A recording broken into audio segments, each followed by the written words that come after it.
Posko penerapan pembatasan kegiatan masyarakat PPKM skala mikro hadir di 8.700 desa se-Jawa Tengah. Hal tersebut dikemukakan Kapolda Jawa Tengah saat peninjauan di salah satu posko PPKM skala mikro di Desa Lerep, Kecamatan Ungaran Barat, Kabupaten Semarang bersama Pangdam 4 Diponegoro, Maijen Infantri Bakti Agus Fajri, Kamis 18 Februari 2021. Dalam arahannya, Kapolda menyebut keberhasilan PPKM skala mikro yang telah berjalan 2 minggu ini ada pada pemeriksaan dini atau testing, pelacakan, tracing, dan perawatan treatment. Irjen Lutfi berpesan kepada Babinsa dan Babin Kamtibnas untuk dapat betul-betul melakukan pengawasan testing dan tracing. Skala mikro ini akan berhasil manakala tidak hanya data pasif, kan kita sudah 2 minggu loh, kita sudah 2 minggu loh. Artinya PPKM mikro ini sudah berlaku 2 minggu, tinggal 2 minggu lagi mereka akan berakhir. Nah, kekuatannya di PPKM itu adalah di testing dan tracking. Jadi testing dan tracking, sehingga apa? Dia akan terpantau. Nah, yang di tracking itu siapa? Mereka yang sudah terkonfirmasi. Terus yang sudah terkonfirmasi itu apa? Yang terkonfirmasi mereka nanti ada 2 jalan. Satu isolasi mandiri, yang satu adalah diisolasi secara terpusat. Mereka itu yang tidak bergejala. Nah, tugasnya bapak-bapak berdua ini, satu membantu terkait dengan tracking. Yang kedua, beliau berdua ini melakukan upaya pemantauan.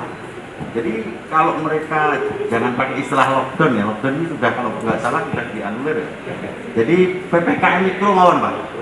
Jadi PPKM mikro itu raweh yang gini. Jadi kalau mereka terkonfirmasi, hitungannya bukan per orang tapi per kakak Pak. Jadi rumahmu sana, kamu tidak mau di isolasi di tempat terpusat, berarti di rumah tanpa gejala kan Bu? Dia nggak boleh kemana-mana. Nah itu tugasnya Pak Babinsa dan Babin Kamtibmas mengawasi mereka setiap 3 hari sekali, dilakukan cek, disemprot boleh, kan sudah ada alatnya tuh rumahnya. Kemudian dikasih dari puskesmas ngecek apakah yang diisolasi itu ada gejala. Kalau ada gejala berarti dia meningkat, ditaruh di medis, rumah sakit atau apa. Kalau enggak, kasih sembako yang tadi sudah disampaikan. Jadi mereka terprogram dan tertulis datanya, bisa nggak Pak? Tertulis. Sementara itu terkait dengan kesiapan posko PPKM di Desa Lerep, Pangdam 4 Diponegoro Maijen Infantri Bakti Agus Fajri berkomentar positif. Perubahan pola pikir Babinsa dan Babin Kamtibnas hingga penurunan angka terkonfirmasi positif menjadi salah satu indikator keberhasilannya.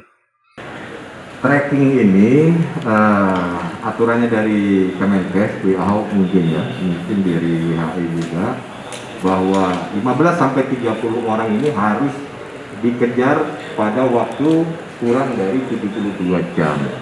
Jadi 3 hari ini harus ngejar nih. Misalkan ini 2 orang ini, pada saat dia dinyatakan positif, maka hari H+1, hari H+2, 30 orang sudah harus diketahui siapa saja kontak eratnya. Turut hadir dalam kesempatan itu Danrem Makutaromo, Salatiga Kolonel Infantri Ari Yulianto, PJU Polda Jateng, PJU Kodam 4 Diponegoro, Kapolres Semarang AKBP Ari Wibowo, Dandim 0714 Salatiga Letkol Infantri Lokajaya Sembada, dan stakeholder terkait. Ahmad Taufik, Jateng Post TV melaporkan dari Kabupaten Semarang.